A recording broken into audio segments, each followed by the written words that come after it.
The sky was the color of old ash when Grant Walker stood on the edge of his property, staring at the frost-covered fence where he'd found the girl just days ago. She hadn't spoken much, but what she had shared echoed through his thoughts like a storm stuck between mountains. Her name was Eliza. 16, barely 5 feet tall, thin as a scarecrow, and tough in the way only the broken learn to be. He'd brought her back to the cabin wrapped in horse blankets, fingers stiff with cold and cheeks bruised where someone's ring had struck too hard. She hadn't cried, hadn't asked for help, just watched him with eyes that had seen far too much for someone so young. She didn't want the sheriff involved, and neither did Grant. On paper, that decision made no sense. A girl tied to a fence post beaten, abandoned should have gone straight into town, into someone's care. But Grant knew better. He'd lived that story before. As a boy of 15, he'd been turned over to the county after his father broke his ribs for the 3rd time. They said it was for his safety. He was handed from one system to another, each colder than the last, until he ran off and never looked back. The bruises healed, but the feeling of being passed like an unwanted thing that stayed. So when Eliza looked at him and said, "If you send me back, he'll kill me next time," Grant didn't hesitate. He simply said, "You're staying here." The days passed slowly. Eliza didn't ask questions. She mucked stalls without being told, boiled beans for supper, and sat silently at the edge of the porch in the evenings, as if guarding something invisible. Grant didn't pry. He offered warmth, work, and space. That was more than he'd ever been given. But even quiet days can't hold back storms forever. One morning, while Grant was checking fence lines, a rider came up the trail. Clean boots, slick smile, and eyes that didn't match the grin. He introduced himself as Nolan Huxley and claimed to be Eliza's legal guardian. Said she'd wandered off during a family dispute and it was all a big misunderstanding. Grant didn't argue. He just stood there, arms crossed, waiting for the man to finish lying. When Nolan mentioned the sheriff, Grant calmly invited him to do so. "You can bring the law," he said, "but the girl won't be here when you come back." Nolan didn't like that. His jaw tightened, but he tipped his hat and rode off without another word. That night, Eliza confessed the rest. Nolan wasn't just her stepfather, he was the man who sold her. She'd been traded during a backroom poker game, promised to settle a debt he couldn't pay. But when the winning hand came up short, Nolan dragged her outside, told her she was worthless, and tied her to a fence in 20-degree cold. He hadn't looked back. Grant listened without flinching. He didn't offer platitudes. Just reached over and stoked the fire. "People like that," he said, "they don't change. But they can be stopped." They started planning. Eliza didn't want to run. She wanted to stand. Grant showed her how to secure the barn, how to spot tracks in the snow, how to use the old shotgun he kept beneath the floorboards. She learned fast. Fear sharpens the senses, and she'd had years of practice. 3 days later, they heard the horses before they saw them. Not one rider this time, 4. Nolan at the front, flanked by 2 hired men and a 4th who stayed back, watching everything. Grant stepped outside without a weapon. "She's not yours," he said plainly. Nolan laughed. "She's my property. You're harboring a runaway." The word hung in the air like rot. Grant didn't move. "You put a rope around her neck and called it justice. I call it attempted murder." The 4th man, the quiet one, finally spoke. "Let the girl speak." Nolan scoffed, but Eliza had already stepped onto the porch, shotgun in hand. "You want me back," she said, voice steady, "but not because you care. You want to control me. Own me. And I'm not yours." Nolan moved forward, but the 4th man blocked his path. "I've heard enough." Then, in a move so quick it stunned everyone, he pulled out a folded document and arrest warrant. "Your debt's caught up with you, Huxley. Turns out selling a minor isn't just immoral. It's illegal." Nolan's face turned to stone as the hired men stepped back, hands raised. The 4th man cuffed him, read his rights, and nodded once to Grant. "We've been tracking him for months. You did right, keeping her safe. Eliza stood frozen for a moment, then slowly lowered the shotgun. Grant reached out and gently took it from her hands. No words passed between them, but the silence was thick with something that felt like release. That night, they didn't say much. Grant cooked beans and cornbread, and Eliza helped wash up. When she finally sat by the fire, she looked over and said, "You didn't have to keep me." Grant stared into the flames. "No," he said softly. "But I wanted to." The next morning, the snow melted just enough to see the dirt road stretch far beyond the gate. Eliza stood at the porch rail, a cup of coffee in hand, hair pulled back, eyes clear. She didn't ask where they were going next. She just looked at Grant and said, "I'm ready." And for the first time in years, so was he. Got it, all future rewrites will be in English, culturally aligned with a U.S. senior audience, and will use American measurement units. If you'd like me to rewrite another story segment next, just let me know which one. The wind cut like broken glass across the open Wyoming plains, and the sky hung low with gray weight, pressing silence over the land. Owen McAllister didn't often walk the north fence line, especially not in the bitter early hours. But that morning, something pulled him out, maybe the way his dog paced at the back door, or how the horses stomped with restless unease. As he neared the edge of his property, he saw a figure slumped against the fence.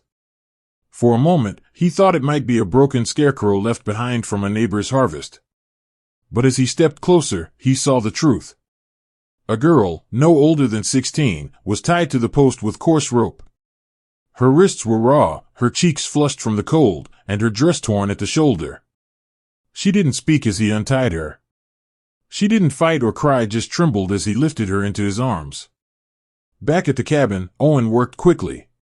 He stoked the fire higher, wrapped her in a wool blanket, and poured warm broth into a tin cup.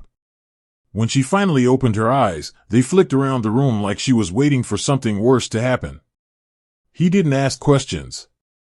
Just told her his name and offered the broth. She took it with shaking hands, sipped slowly, and then whispered her name, Abigail. That was all he got from her that night. By the next morning, she'd sat up straighter, her voice a little stronger.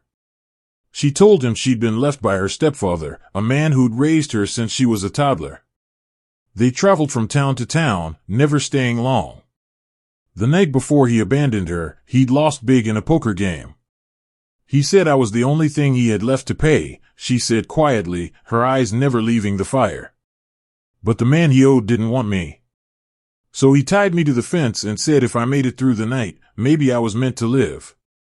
She said it without emotion, like it was someone else's story. Owen didn't press her.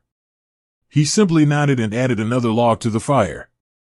He'd lived alone for almost 20 years. The quiet suited him, and he never cared for town gossip or whiskey chatter. But something about Abigail stayed with him. She was thin and pale, sure, but there was grit behind her silence. She didn't ask for sympathy. She helped feed the horses on her second morning and swept the porch on her third. Owen found himself watching her in small moments, how she looked over her shoulder when Berg startled, how she flinched at the slam of a cupboard. She'd been hurt long before the fence. 3 days after she arrived, trouble came. 2 riders approached just after dawn, trailing dust and arrogance. Owen stood on the porch as they came near. One was heavy-set, all beard and sweat. The other wore a long coat and a smug grin that didn't reach his eyes. "We're looking for a girl," the man in the coat said. 16, red hair. "Belongs to a man named Doyle." Owen didn't blink. "Ain't seen anyone like that." The man's smile sharpened. "Word is, she wandered onto your land. Now, Doyle's owed quite a bit. Wants what's his." Owen's hand rested on the rail, just inches from the axe leaning beside it. "There's no one here for you," he said. The riders exchanged looks, but didn't press further. "We'll be back," the man warned, then turned and rode off. That night, Abigail told him the rest. Doyle wasn't just her stepfather, he was the man who'd bought her mother when she was desperate and alone. Abigail had been raised more like property than family. And the man Doyle owed now was worse, someone named Merrick, who saw girls like her as trade goods. I'd rather die than go back, she whispered. Owen didn't answer right away. He looked at the fire, at the walls he'd built with his own hands, at the rifle hanging above the mantel. Then we make sure you don't, he said. The next few days were a quiet preparation. Owen fixed the barn door, double-bolted the windows, taught Abigail how to hold a shotgun. She listened, learned, and never asked why he helped. But the truth hung unspoken between them. Owen had once been the kid nobody wanted to. Sold off at 14, worked half to death in a mine across the border, and left to fend for himself when the mine went under. He knew what it meant to be thrown away. They came again on the 5th day, 3 men this time, with Merrick himself writing a chestnut gelding and barking orders. He called for Abigail by name, threatened fire and bullets, promised forgiveness if she came quietly. Abigail stood at the top of the loft, hidden but watching. Owen stood in the open, unarmed but unyielding. She's not yours, he said. Merrick laughed. She's not yours either. Owen didn't flinch. That's where you're wrong. What followed wasn't a gunfight. It was a slow erosion of power. One of Merrick's men looked away. Another hesitated when Abigail stepped out, rifle raised and steady. You left me to die, she called out. And I lived. That broke something. Merrick's hold on his men faltered. He cursed, turned his horse, and rode off without another word. That night, the cabin felt warmer than usual. Abigail sat by the fire, her legs tucked under a quilt, her face finally softening into something like peace. Owen poured 2 mugs of tea and handed her one. She took it, looked up, and said, "Thank you for not giving me back." Owen stared into his cup, then met her eyes. Nobody gets to throw you away again. The next morning, as dawn broke across the plains, they packed the wagon. They didn't know where they'd go yet. But wherever it was, it'd be somewhere no one knew her as a debt or a burden. Just a girl with a future. And a man who'd made sure she had one. The wind that morning carried a sharpness that cut through flannel and skin alike. Tyler Granger walked the edge of his property with his coat pulled tight and his boots crunching over the brittle frost. He hadn't planned to make the rounds that day. His knee ached from an old break, and the barn chores weren't urgent, but something gnawed at him, a quiet unease he couldn't name.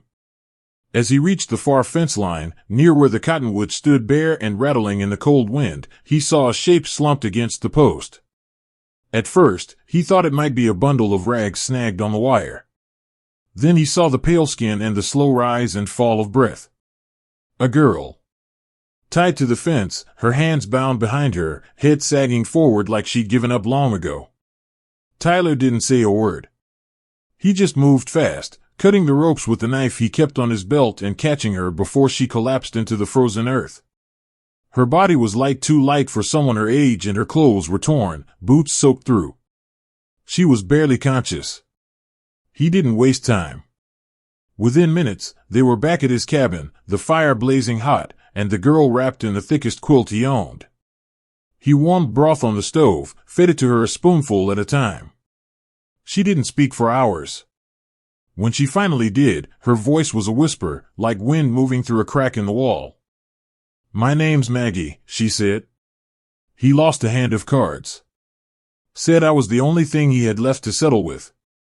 Tyler sat still, watching the flames curl around the wood. Maggie's hands shook as she held the cup of broth. "The man he owed didn't want me. Said I wasn't worth the trouble. So my father tied me to the fence. Said if someone found me, it meant I was luckier than him." She didn't cry. She just looked at her hands like they belonged to someone else. Tyler didn't ask more questions. He just nodded slowly and went to fetch her some dry socks. The next day, she was strong enough to stand. She refused to stay in bed, despite the stiffness in her limbs. She helped collect firewood, brushed down the horses, and even fixed the cabin's drafty window without being asked. Tyler didn't know what to make of her. She was quiet but sharp, clearly used to fending for herself. He watched how she flinched at sudden noises, how she curled her shoulders inward when a voice rose. Someone had broken this girl long before the fence. 2 days passed before trouble arrived. A rider showed up just after noon, kicking up snow as he dismounted. He was tall, with a black hat pulled low and a sneer that never quite left his face. Said his name was Dewey, claimed to be Maggie's uncle. Said her father was worried sick and had sent him to bring her home. Tyler didn't believe a word of it. He stepped onto the porch, shotgun in hand, and said, "She ain't going anywhere with you." Dewey's smile tightened. "You planning to stand between family?" Tyler didn't blink. "If that's what it takes." Dewey left without another word, but the message was clear he'd be back. That night, Maggie told him more. Dewey wasn't her uncle. He was the man her father owed. And when her father couldn't pay, he offered Maggie instead. Dewey didn't want her as a niece, he wanted ownership. He said girls like me don't need names. Just collars. Tyler felt the old heat rise in his chest, the kind he hadn't known since his own father locked him out of the house at 13 for losing a calf in a storm. "We'll make a plan," he said.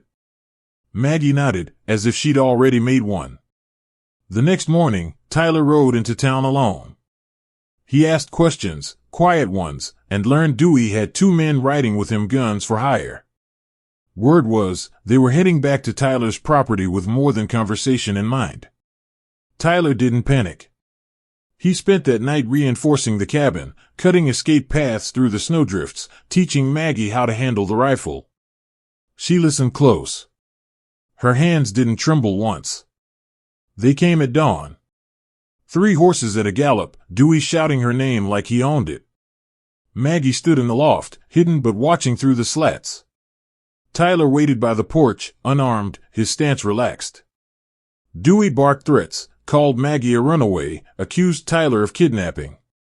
Tyler said nothing until Dewey stepped too close. "She's not yours," he said, loud and plain. "Not by blood. Not by law. Not by anything that matters."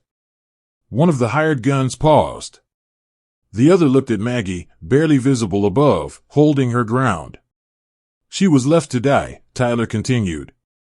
"You don't get to claim what you threw away." Dewey pulled his revolver, but the hired man beside him grabbed his arm.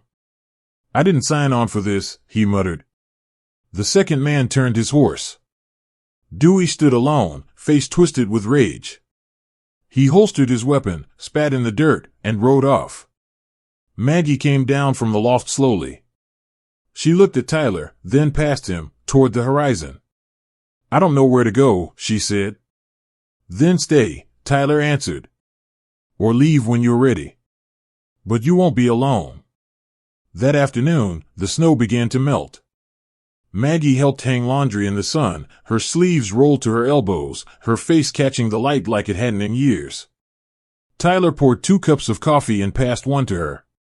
She took it, smiled faintly, and sat beside him on the porch. And in that silence, they both knew something had changed, not just in the land around them, but in the spaces they thought were long since frozen. The cold that settled over the prairie that morning wasn't just in the air, it was in the way the land held still, like it was waiting for something to break. Jed Whitaker stepped out of his cabin with a mug of coffee in hand, expecting nothing more than the usual silence. But the horses were uneasy, their hooves restless in the snowpacked corral, and his old hound wouldn't stop pacing the porch. He followed the wind to the back fence line, where the cottonwoods thinned out and the land dipped low. That's where he saw her. A girl, tied to the post like a warning. Her head slumped forward, hair matted to her cheeks, arms bound tight with a length of coarse rope. She was no older than 16, barely conscious. He rushed forward, heart pounding harder than it had in years. The girl didn't fight him as he cut her loose. She didn't speak, didn't cry, just crumpled into his arms like a rag doll left out too long in the snow. Jed carried her back to the cabin, wrapped her in every blanket he had, and built the fire so hot it cracked the hearthstone. It was nearly sundown before she opened her eyes. She flinched at first, expecting to be hit or dragged. But Jed kept his voice low, his movements slower than usual. "You're safe here," he said, more of a truth for himself than a promise for her. She said her name was Lucy. Her voice was hoarse from cold and fear. When she finally told him why she was out there, it came in broken pieces. Her stepfather had lost a card game, offered her as payment to settle the debt, but when the other man refused, calling her damaged goods, her stepfather dragged her into the hills and tied her to a fence post, said if she made it till morning, she could try her luck somewhere else. Jed stared into the fire a long time after that. He remembered too much. Remembered a father who drank hard and hit harder. Remembered sleeping in a barn for weeks after he stood up to him, only to be whipped with a length of rope in the dead of winter. The boy he'd been had never come back from that night. And as he looked at Lucy, he realized he didn't want her to carry the same weight he still did. When she asked what he planned to do if he was going to take her to town, he shook his head. "No sheriff's going to do a damn thing but send you back," he said.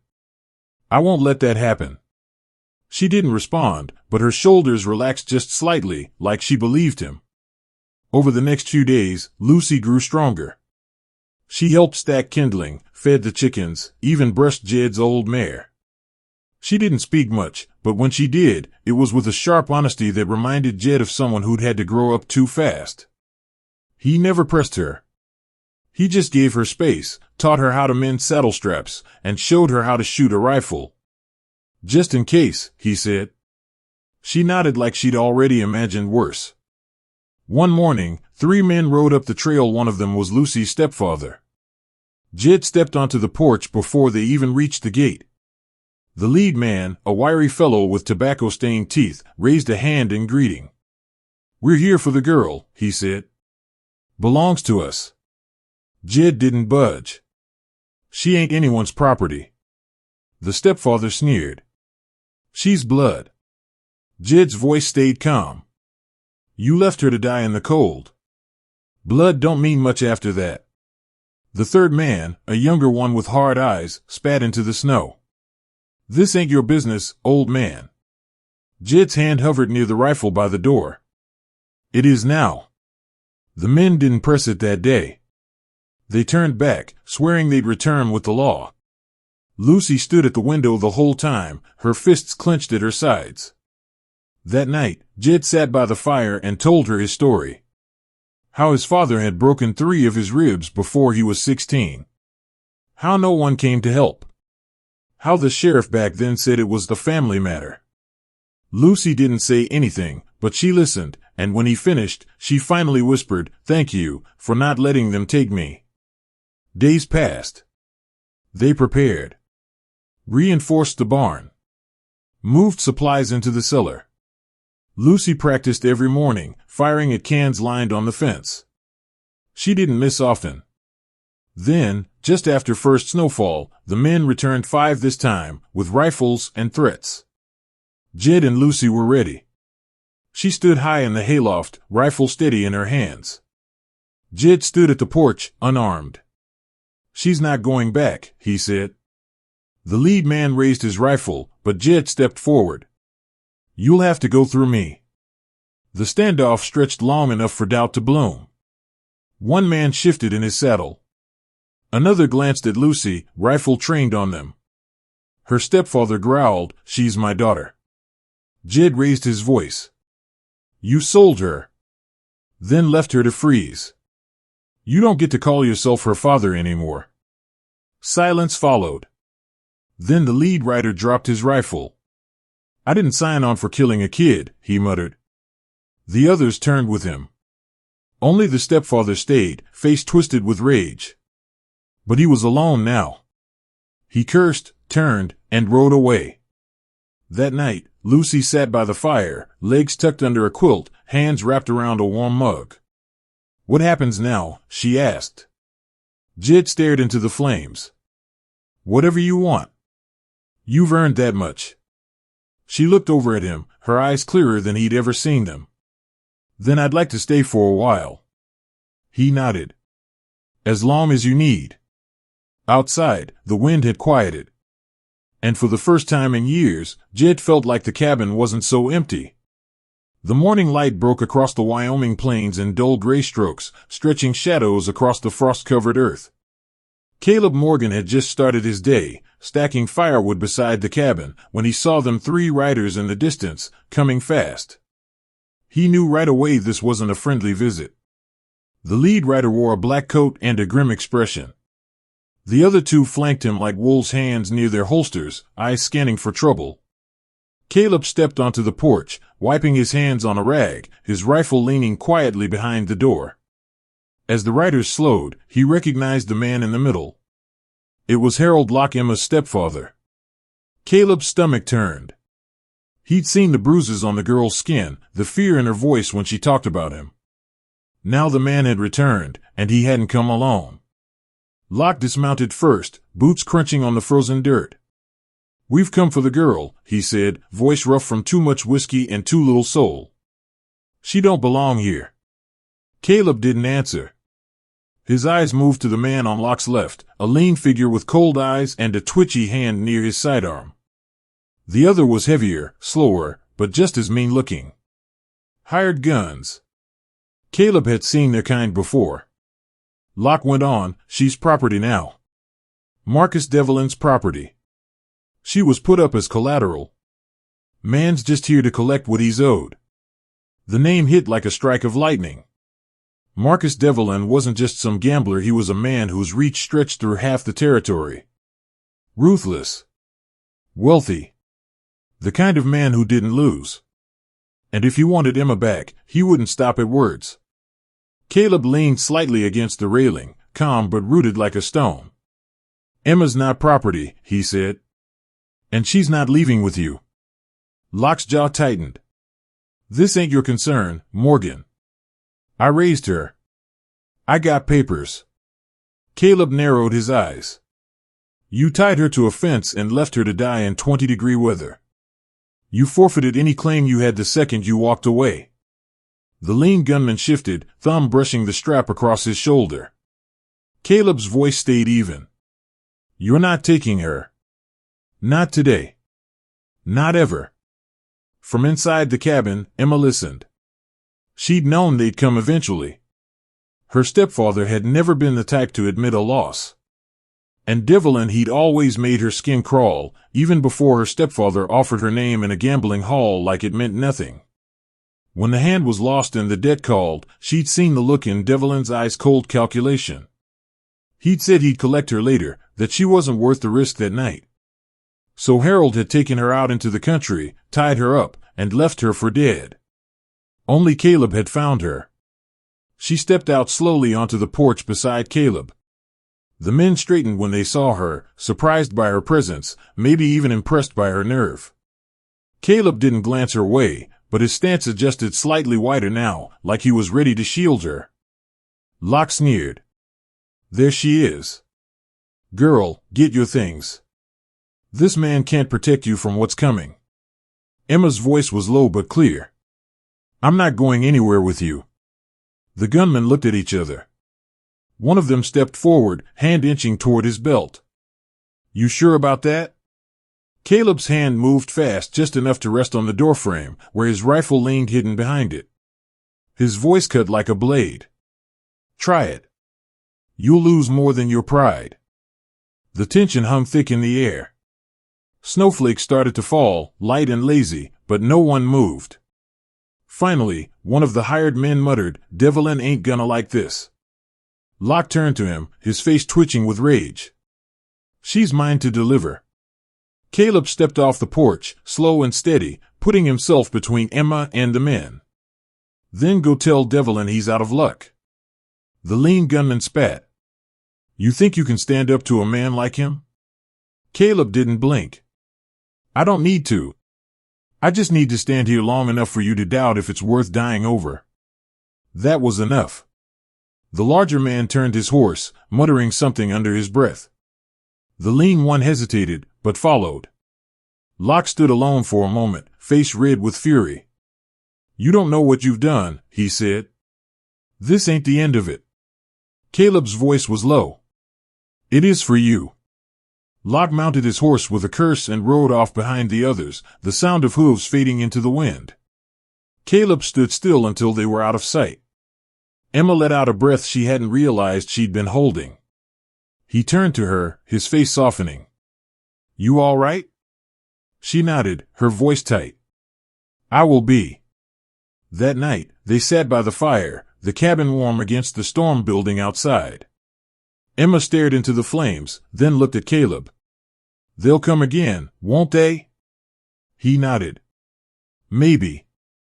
But you won't be alone." She didn't reply right away. Then, quietly, she said, "I used to believe I wasn't worth fighting for." Caleb looked at her, his voice firm. That man was wrong. Outside, the snow kept falling, covering the tracks that led away from the cabin. And for the first time in a long while, Emma felt like she was somewhere no one could take her from again. The wind howled outside the cabin as the fire popped softly in the hearth, casting flickering shadows across the log walls. Caleb Morgan sat in his usual chair, nursing a cup of coffee gone cold, while Emma sat curled beneath a heavy quilt on the floor, her knees tucked to her chest. The storm outside had cut them off from the trail, but it was nothing compared to the storm she was about to release. She'd been quiet all day, but Caleb could feel it brewing behind her silence. There was a weight in the air, something unspoken that pressed down on the room like the cold pressing through the chinks in the cabin. Finally, she spoke, her voice quiet but clear. "There's something I didn't tell you about Devlin." Caleb turned to look at her, not surprised, not startled. Just listening, like he always did. Emma's eyes stayed locked on the fire. "He's not just the man who came to collect me. He's not just some gambler who thinks people are chips on a table." She paused, then took a shaky breath. "He's my father. My real father." The words hung in the air like smoke. Caleb didn't move. Didn't speak. He let her continue, because the words were coming now like a flood finally breaking free. "My mother met him when she was young. Too young. He charmed her, promised her everything. But when she got pregnant, he vanished. Said he didn't want anything to do with the kid. She raised me on her own for a few years, until she met Harold, the man I thought was my stepfather." She looked over at Caleb then, her eyes wet but sharp. "Turns out Harold wasn't the cruel one from the start. He didn't even know who I really belonged to. But somewhere along the way, Devlin came back into their lives. Not as a father, not as family, but as a man with power and money and threats." She looked back at the fire. "He told Harold I was his. Showed papers, threatened court, even bribed a judge. But he didn't want me like a daughter. He wanted me like you'd want a horse or a piece of land. Something you owned. Something no one else could take." Caleb exhaled slowly, the air feeling heavier now. He had seen a lot of ugly truths in his life, but nothing like this. He understood now why the girl flinched at shadows, why her eyes never stayed still, why she didn't speak of hope like most 16-year-olds did. She wasn't just running from a cruel man, she was running from a world that had never seen her as anything but a debt to be collected. Emma went on. "The reason Harold tied me to that fence wasn't just because he lost a hand of cards. It was because Devlin told him to. Said if I survived the night, he'd find use for me." Her voice cracked then, but she didn't cry. That wasn't punishment. That was a test. Caleb stood up slowly, walking to the fire and throwing another log on it. The flames surged, pushing back the darkness. "You're never going back to him," he said, quiet but firm. "Not while I'm breathing." Emma looked up at him, her lips parting slightly in disbelief. "Even knowing who he is? Even knowing what kind of man he is?" Caleb nodded. "Makes no difference. Blood don't mean a damn thing if it runs cold. A father protects. A father loves. That man's not a father. He's just a threat." The next day, they started preparing. Caleb knew Devlin wouldn't let it go. A man like him, who saw people as possessions, couldn't stand to lose. They reinforced the cabin, stocked up on supplies, and went over escape routes. Emma trained harder than ever, her aim improving each day, her movements more confident. She wasn't just surviving now, she was reclaiming herself. The storm cleared 3 days later, and the first riders appeared before sundown. Just 2 of them scouts, maybe. Watching. Caleb stood on the porch while Emma remained hidden, rifle in hand, watching from the shadows of the barn. No shots were fired. No words were exchanged. But they both knew the real push was coming. That night, Emma sat beside Caleb at the fire again, shoulders square, hands still. "If something happens," she said, "I want you to know I'm not afraid anymore. I used to think I was broken, like something in me made him treat me that way. But I get it now. He's the broken one. And I'm not his to fix." Caleb didn't reply right away. He just handed her a fresh cup of coffee and said, "No one's going to fix you, Emma. You were never broken." They didn't sleep much that night. The wind had shifted. Something was coming. But in that small cabin, surrounded by firelight and truth, Emma finally felt something she never had in her father's house or Harold's silence. She felt safe. Not because the danger was gone, but because someone finally saw her as a person, not a price. The night had grown quiet, the kind of stillness that settled deep into the bones. Only the soft crackle of the fire and the distant howl of a lone coyote broke the silence. Emma sat curled on the bearskin rug in front of the hearth, her knees pulled up to her chest, a blanket wrapped tight around her shoulders. Caleb Morgan sat nearby in his worn armchair, eyes half closed, though he hadn't touched the book in his lap in over an hour. Something lingered between them unsaid, but heavy. Emma glanced over, her voice small but steady. "You ever known someone like Devlin before?"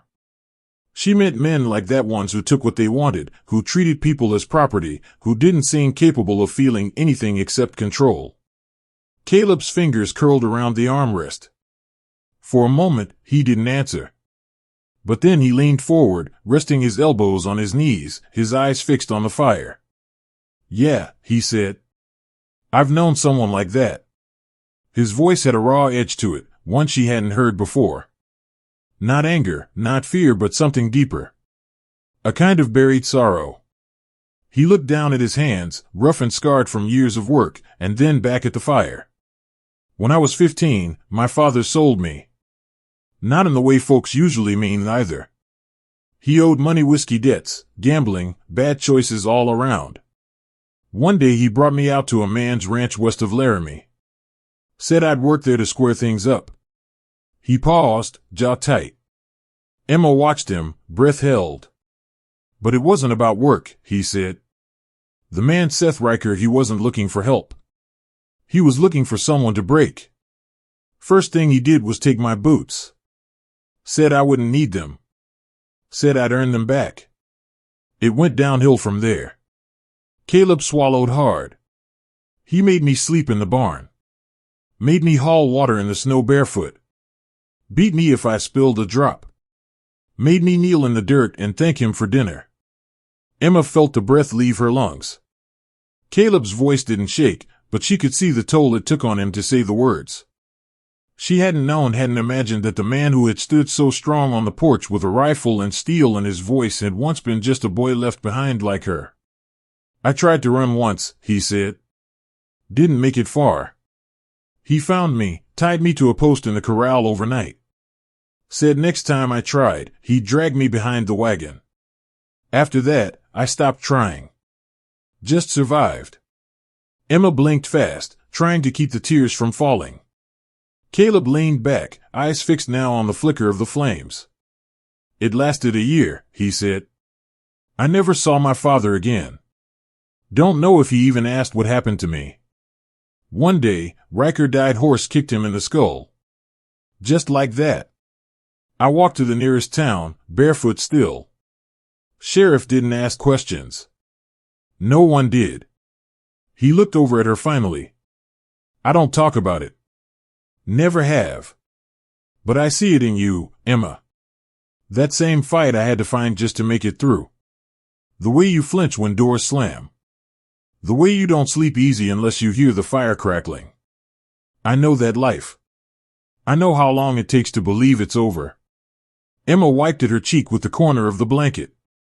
"I thought I was the only one who got thrown away like that." Caleb shook his head slowly. "There are more of us than you think. We just learn to stay quiet about it." She leaned toward him slightly, her voice soft. "Did you ever get past it?" He thought about that for a while. You don't ever really get past it, he said. But you learn how to grow around it. Like a tree that splits around a nail hammered in years ago. It still hurts when the wind hits it just right, but you learn how to stand tall anyway. Emma gave a small nod, her hands tightening on the edge of the blanket. Thank you for telling me. Caleb looked at her for a long moment. You deserve to know you're not alone. What they did to you, what Devlin tried to do, it's not your fault. And you don't owe him anything. Not even your pain. The fire burned low, casting warm light over the old wood walls. Outside, the wind had died down. Inside, something else shifted, something important.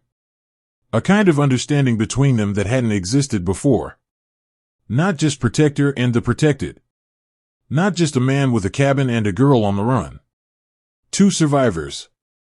Two people who'd been handed pain by the ones who should have loved them and who chose to build something kinder instead.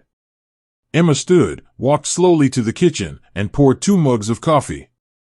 When she returned, she handed one to Caleb. He took it, nodding in thanks.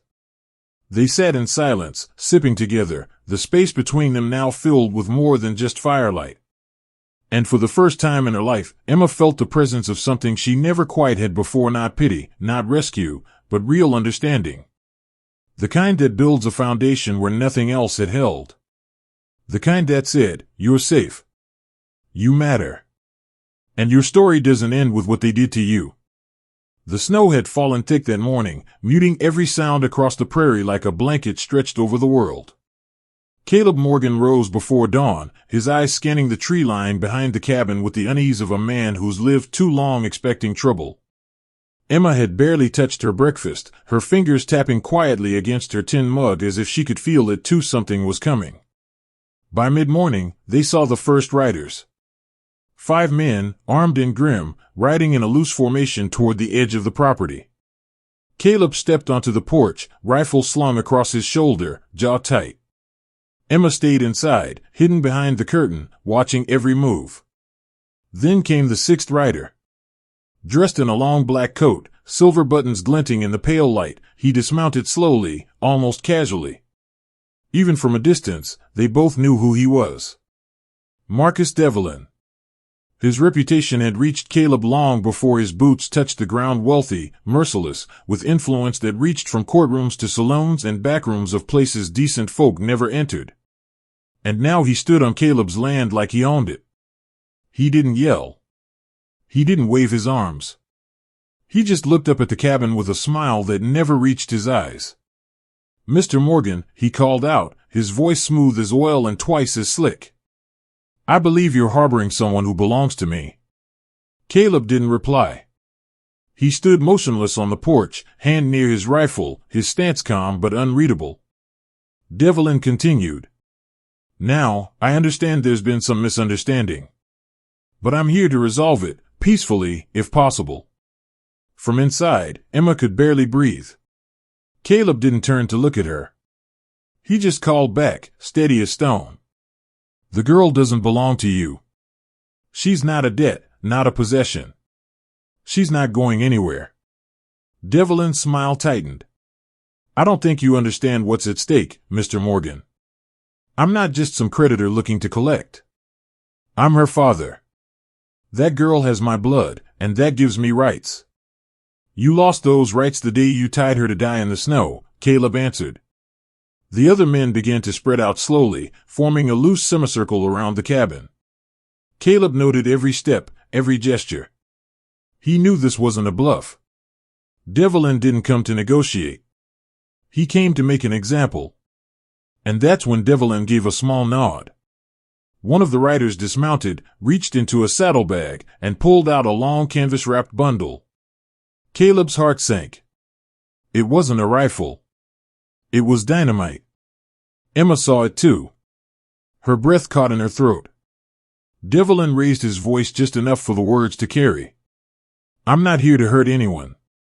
But I will do what needs to be done. You think you can protect her, but you're just one man. I can bring 20 more tomorrow. Or none at all and leave this place a pile of ash. Caleb stepped down from the porch now, slowly, deliberately. You'd blow up a cabin with your own daughter inside? Devlin chuckled. I have other daughters. I don't need this one if she refuses to serve her purpose. That line struck Emma like a slap. She'd known his cruelty, had lived in its shadow all her life, but hearing it spoken out loud, in front of strangers, stripped her of whatever remaining illusion she'd held that he'd ever see her as anything human.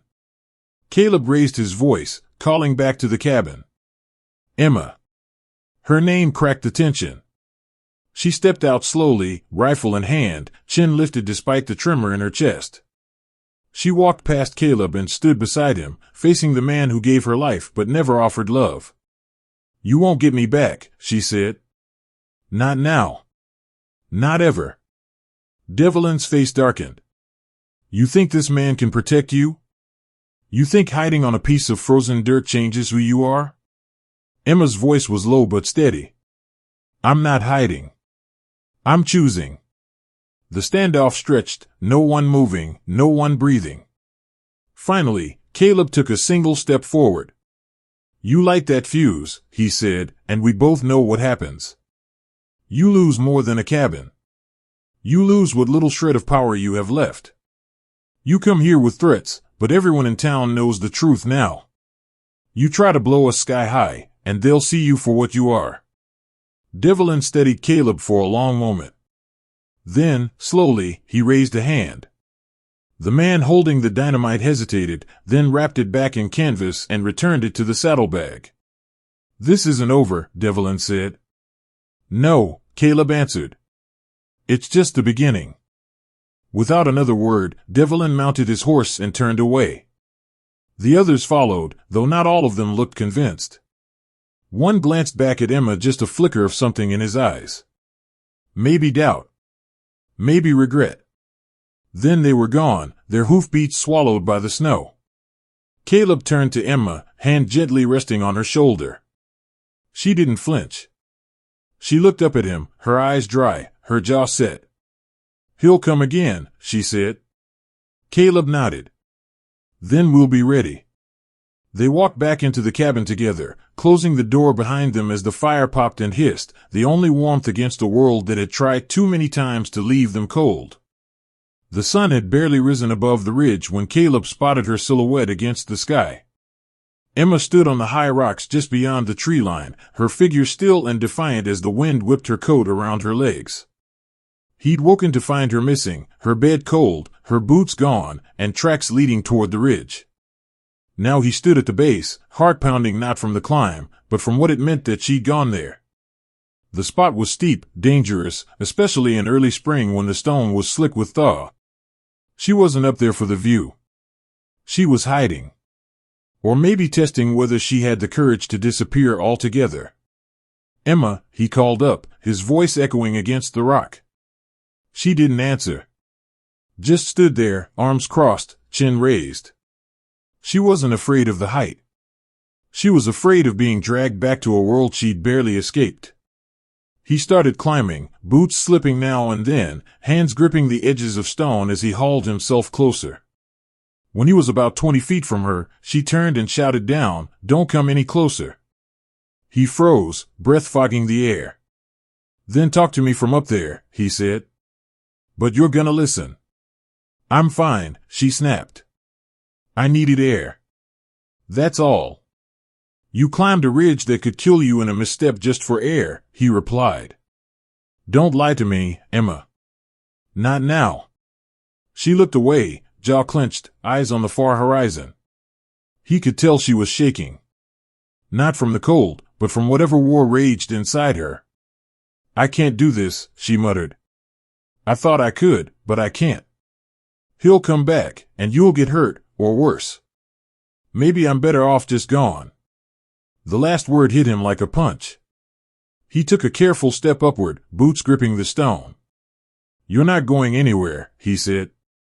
"You can't stop him," she said. "You don't know what he's like." "I know what you've been through," Caleb replied, voice rough. "Because I've seen it in your eyes since the day I found you. And if you won't come down, then I'm going to say what you won't." She turned sharply toward him. "Don't." He kept going. "You want me to stop?" Then come down. Otherwise, I'll say it from right here. She didn't move. So he said it. You were tied to that fence because your stepfather thought a girl's life was worth less than a stack of poker chips. He sold you like cattle, then left you for dead when no one wanted to pay up. And you still carry that shame like it's yours to carry. Her face tightened, and her knuckles turned white around the edge of the rock she gripped. But it's not your shame, he said, louder now. It's his. And Devlin's. And every man who looked the other way while it happened. You're not broken, Emma. You're just tired of pretending it didn't happen. Her voice cracked when she answered. I didn't ask to be saved, Caleb. I didn't ask for you to fix it. I'm not trying to fix it, he said. I just want you to stop running from it. She was silent for a long time. Then, quietly, she said, if I let myself feel it, I won't be able to stop. It'll bury me. Caleb steadied himself on a ledge, close enough now to see her eyes clearly. I know the feeling. I still wake up some nights expecting to be back in that barn with nothing but a rope around my wrists. But you don't climb out of that place by pretending it never existed. You climb out by deciding it doesn't get to define you anymore. The wind howled across the ridge as Emma looked away, blinking hard. I hate him, she whispered. I hate that he made me feel small. Like I was nothing. You're not nothing, Caleb said. You never were. But if you stay up there long enough telling yourself that, you'll start to believe it. She stayed still, staring out at the wide Wyoming sky. Then, slowly, she crouched, hands on the rock. Caleb reached out as she inched her way down, careful, measured, her fingers cold but sure. When she was close enough, he extended a hand. She took it, and he pulled her down to the flatter ledge beside him. Neither spoke for a moment. Then she leaned into him, burying her face into his coat. He wrapped his arms around her, the ridge falling away behind them, the world wide open below. You're safe now, he said. She didn't answer, but her shoulders finally relaxed. And that was enough. The tension in the air was a wire stretched tight, humming with the weight of everything unsaid. Devlin stood at the base of the ridge, one hand gloved, the other bare and gripping the slow-burning fuse that ran into the bundle of dynamite tied near the rocks. The men behind him watched in silence, uncertain whether to follow orders or trust the instinct screaming in the back of their minds that this had gone too far. Caleb stood below Emma on the slope, his body blocking a clean line of sight, voice worn thin from trying to reason with a man who didn't understand the meaning of mercy. I told you, Devlin barked, eyes fixed on the ridge where Emma still stood. She's made her choice. If she'd rather die than come home, then so be it. Emma didn't flinch. She stood tall on the rocks, a streak of blood from a shallow cut tracing her cheek, wind biting at her coat. She'd stopped pleading long ago. Nothing she could say would change Devlin's mind. But Caleb hadn't stopped talking. He wasn't begging. He was exposing. You think killing her makes you strong? He called out. You think that makes you a man? All it'll prove is what she already knows, that you never loved her. Not once. Devlin sneered. Love is for fools. She was born to serve a purpose. To keep order. That's what bloodlines are for. You mean obedience, Caleb shot back. You mean silence. You mean fear. She's mine, Devlin growled. And if I can't have her, then no one can. One of the men near him shifted, eyes darting between his employer and the ridge. The fuse was short now, just inches from the dynamite. Emma didn't run. She didn't scream. She stood firm, staring straight at Devlin like she wanted him to see what he'd made. Caleb's voice cut through the wind. You beat her, didn't you? Or you let Harold do it while you watched. You gave her over to men who called her a bet, not a daughter. And when she didn't break, you called her defiant. Called her dangerous. You can call it bloodline, but what you wanted was control. Devlin's face twitched. His fingers hovered over the fuse. And for a split second just one something flickered across his face. Doubt. Memory. maybe guilt. Whatever it was, it slowed him. And in that moment, one of his own men moved. The younger one, barely past 20, lunged forward and grabbed Devlin's wrist just as the fuse sparked the edge of the bundle. Caleb reacted instantly, scrambling up the last stretch of rocks toward Emma as the others shouted. There was a scuffle near the dynamite boots grinding into snow and gravel, a yell, a thud, and then the fuse was snuffed out, crushed beneath the boot. Emma turned her face away from the flash, but the explosion never came. Caleb reached her side just as the air settled and the yelling below turned to silence. Devlin stumbled back, clutching his arm, rage blazing in his eyes. You betray me, he spat at the man who stopped him. You dare raise a hand to me? The younger man didn't answer. He just stared at the ground, breathing hard, his shoulders stiff. She's a girl, he finally said, voice tight. You were gonna kill your own blood over pride. That's not power, sir. That's madness. Devlin looked around. The others weren't meeting his eyes. The power he carried in every room, the weight of his name, it was unraveling, thread by thread, in front of his men. Caleb helped Emma down from the rocks, his arm around her shoulders, steadying her every step. She didn't cry. She didn't collapse. She just walked, as if something had finally shifted inside her. When they reached the bottom, Caleb stood between her and Devlin. You ever come near her again, he said, voice low, and it won't be words I meet you with. Devlin didn't reply. He turned to his horse, mounted slowly, and rode off into the snow, the others following behind like ghosts. The man who'd stopped him lingered a moment, offering Emma a glance that wasn't quite apology, but not guilt either. Just understanding. And then they were alone. Emma looked up at Caleb. You think he'll be back? Caleb looked out toward the trail vanishing into the trees. If he has any sense left, no. But if he does, he paused. We'll be ready. She nodded, leaning into his side as they turned back toward the cabin. Behind them, the ridge stood silent and scorched, a place that almost became her grave but instead marked the moment she was finally free. The snow had begun to fall again, soft and steady, covering the ash-blackened patch of earth where the dynamite had nearly turned the ridge into a grave.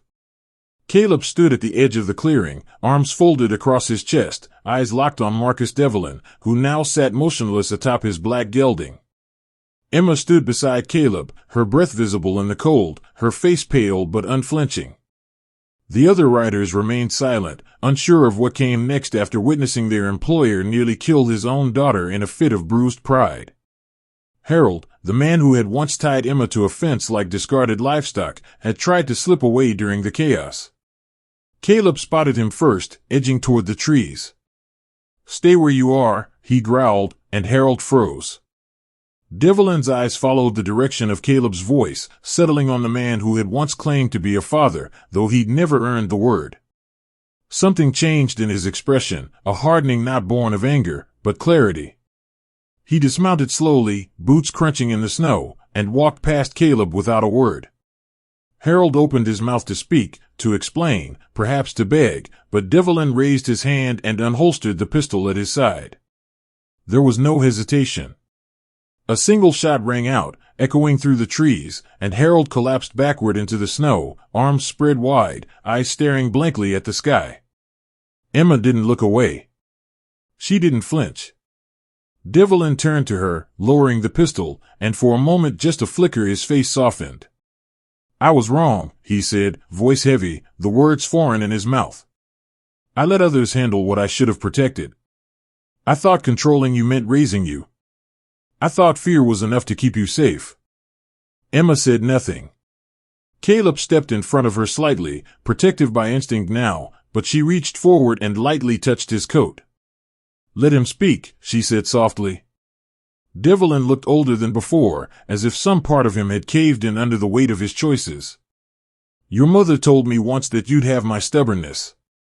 I took that as a threat instead of a gift. I don't expect forgiveness. But I see now that you're not mine to own. You never were. He reached into his coat and pulled out a thick leather pouch, tossing it onto the ground near Caleb's feet.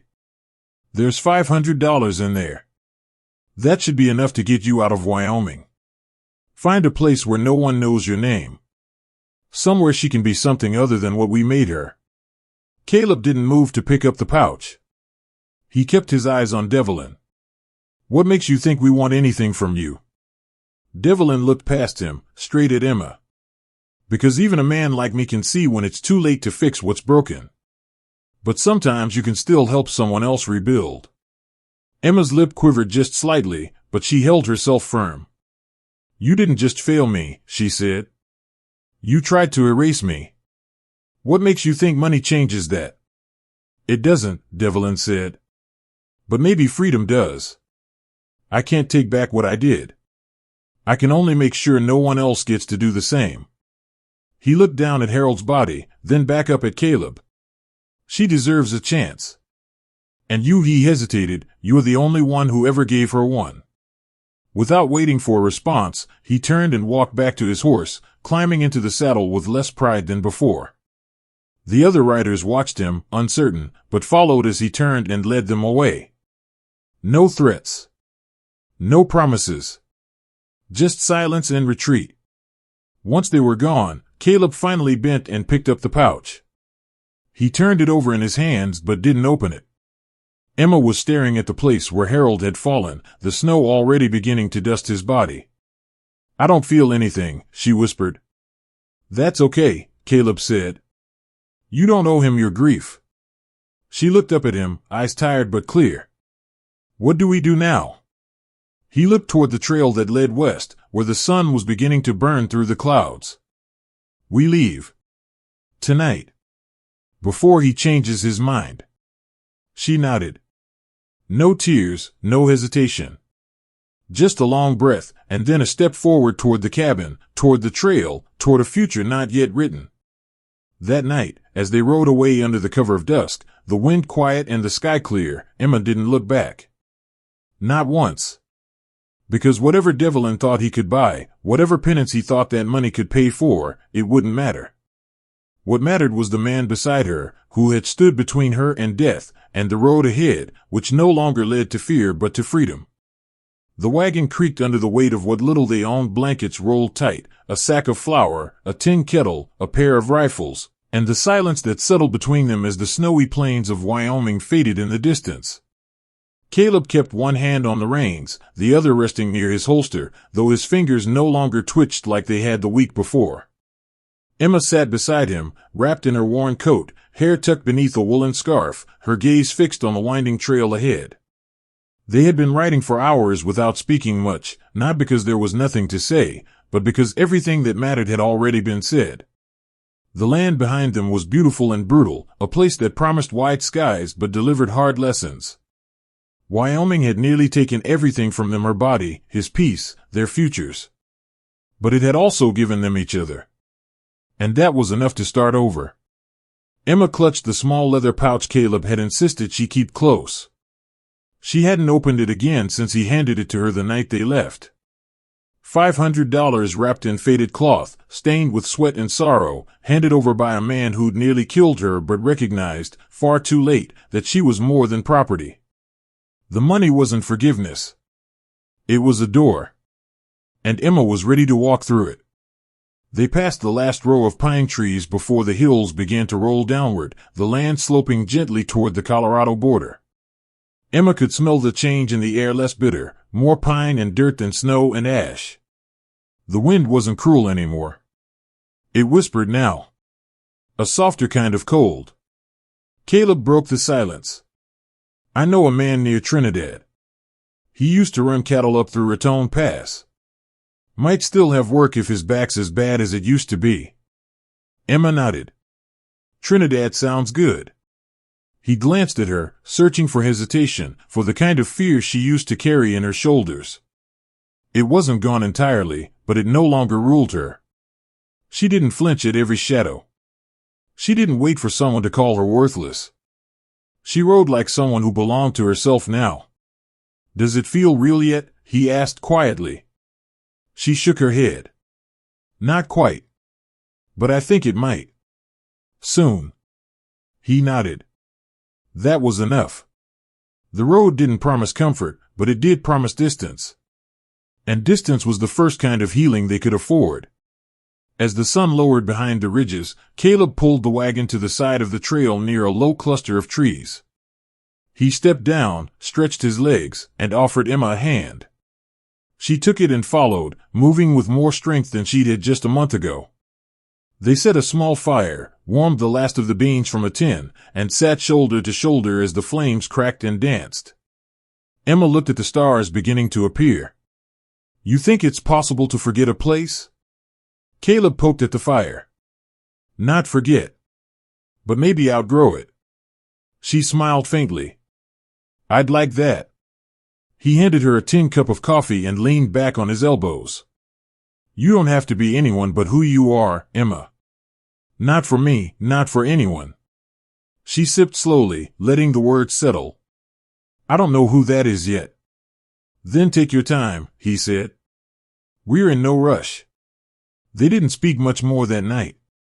But as they lay under the stars with the wagon nearby and the fire fading to embers, Emma felt something in her chest begin to loosen.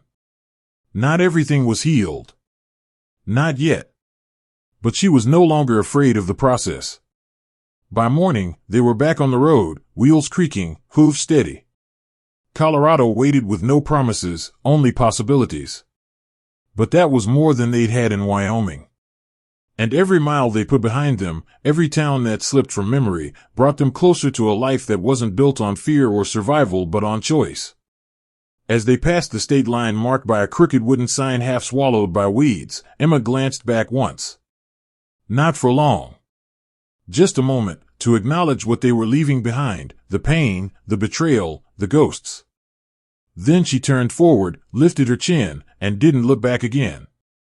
This story speaks powerfully to the human need for second chances regardless of age, past mistakes, or what's been lost along the way.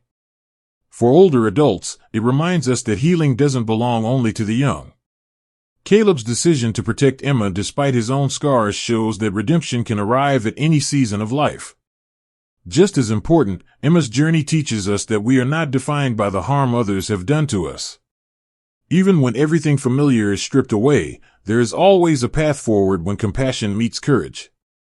In a world that often moves too fast, this story reaffirms the value of quiet, steady kindness, of choosing to stand by someone not because we have to, but because it's right. For seniors who have known hardship, the story offers a reminder: it is never too late to protect, to rebuild, or to become someone else's safe place. The past may shape us, but it does not have to trap us. With time, patience, and a willingness to walk beside one another, even the most broken parts of life can lead to something whole again.